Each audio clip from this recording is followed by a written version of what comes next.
పరిశుద్ధ నామమునకు మహిమ చెల్లును గాక. మరొక వాగ్దానంతో మేము ముందుకు రావడానికి ప్రభు చూపిన కృపను బట్టి ప్రభువుని నేను ఘనపరుస్తున్నాను.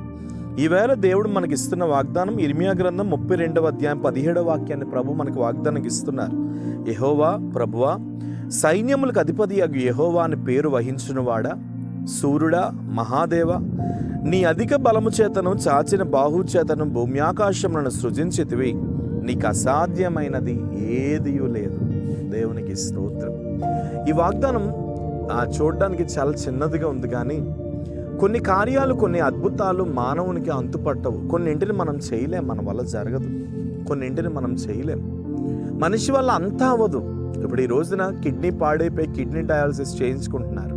వాళ్ళకి ఎంత శ్రమ అవుతుంది. హార్ట్ పాడైపోయి ఆ హార్ట్లో సర్జరీస్, ఓపెన్ హార్ట్ సర్జరీ చేయించుకుంటున్నారు. బ్రతికేవారు ఎంతమంది, బ్రతకని వారు ఎంతమంది.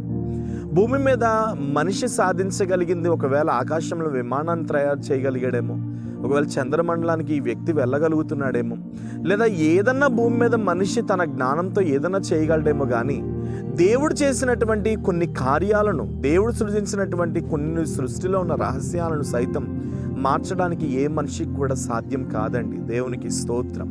కానీ భూమి మీద మానవునికి ఒక విషయంలో సాధ్యమైన, ఒక విషయంలో కొన్ని సాధ్యం కాకపోయినప్పటికీ కూడా నీవు నమ్మిన దేవునికి మాత్రం సమస్తము సాధ్యమే. దేవునికి స్తోత్రం. ఆయన చేయగలిగిందంటూ చేయలేనిదంటూ ఏదీ లేదు. ఆయన ఏదన్నా చేయగలడు. ఆయన ఏదన్నా చేయగలడు. ఆయన ఏదన్నా చేయుటకు సమర్థుడైన దేవుడై ఉన్నాడు. ఆయన చేయి చాపితే ఆగిపోయిన కార్యం అంటూ ఏది ఉండదు. ఆయన ఆగమంటే ఆగాలి, ఆయన చెయ్యాలంటే చెయ్యాలి, ఆయన జరిగించాలంటే జరిగించాలి. ఈ రోజున ఈ వాగ్దానం చూస్తున్న మీతో నేను చెప్పాలని ఆశపడుతున్న విషయం ఏంటంటే, నువ్వు ఏ విషయాన్ని బట్టి నువ్వు కలవరపడొద్దు, నువ్వు ఏ విషయాన్ని బట్టి నువ్వు దుఃఖపడొద్దు, నువ్వే విషయాన్ని బట్టి కన్నీరు పెట్టుకోవద్దు, నువ్వే విషయాన్ని బట్టి వేసారిపోవద్దు. ఒకటి మాత్రం నేను చెప్పగలను, నీకు అసాధ్యమైన కార్యాలు ఏదున్నప్పటికీ అది దేవునికి కూడా సాధ్యమే. దేవునికి స్తోత్రం.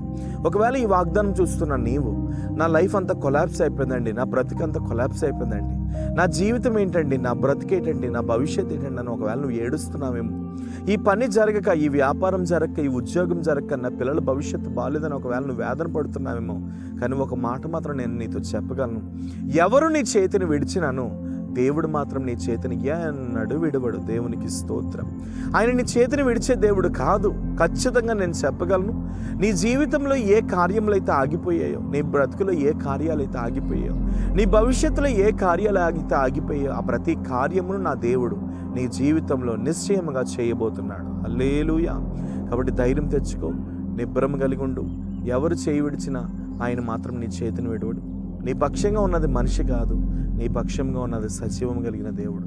ఆయనకు అసాధ్యమైనదంటూ నీ జీవితంలో ఏదీ లేదు. ఏదన్నా ఆయన చేస్తాడనే జీవితంలో.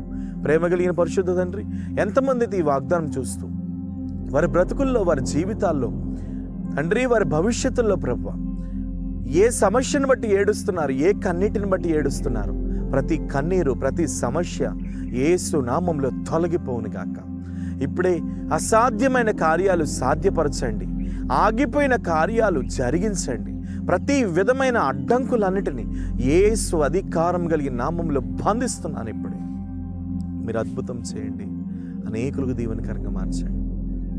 మీరు నూతనమైన కృపతో నింపి, మీరు ఆశీర్వదించి బలపరిచి అనేకులకు దీవెనకరంగా మార్చమని, వారి బ్రతుకుల్లో జరగవలసిన ప్రతి కార్యమును మీరు జరిగించమని, నీ నామంలో అద్భుతాలు చేసి ఉన్నతమైన శిఖరాగ్రంపై ఈ వాగ్దానం చూస్తున్న వారిని నిలబెట్టమని. ఇదిగో ఈవేళ మీరు మాట్లాడుతున్నారు, నాకు అసాధ్యమైనది ఏదీ లేదని.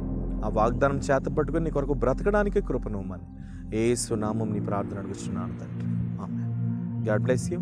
నిశ్చయంగా ప్రభు కృప మీతో ఉంది. ధైర్యం తెచ్చుకోండి. దేవుడు మిమ్మల్ని దీవించును గాక. Praise lord.